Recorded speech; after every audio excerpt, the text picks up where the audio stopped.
Bakit magandang i-part-time si OBA?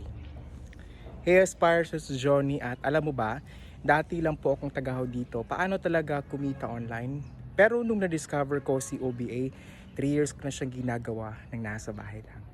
Dito sa OBA, hindi mo kailangan mateki ka or expert ka sa online kasi step by step matuturuan ka. May mga trainings once na mag-qualified ka dito. Online po yun siya lahat. Dito sa OBA, kung mahihain ka, okay lang kasi pwede mo itong i-chat base or in-voice so kung saan taga-set lang tayo ng appointments local or international, taga-reply ng business inquiries. So more on copy and paste task na lang tayo dito. Hindi kailangan magbenta kasi hindi po ito online selling, dropshipping, affiliate at mas lalong hindi ito trading. At walang kotang habulin. Dito sa OBA, pwede mong i-part-time basta willing ka mabigay ng 2 to 4 hours a day.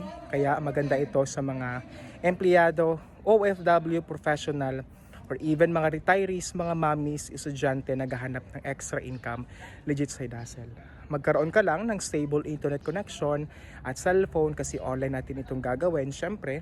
And makapag-attend ka muna talaga sa aming free online orientation since doon po i-discuss lahat yung legalities, ways to earn at yung requirement na kailangang i-comply. Magkaroon ka din sa tinatawag namin na user ID.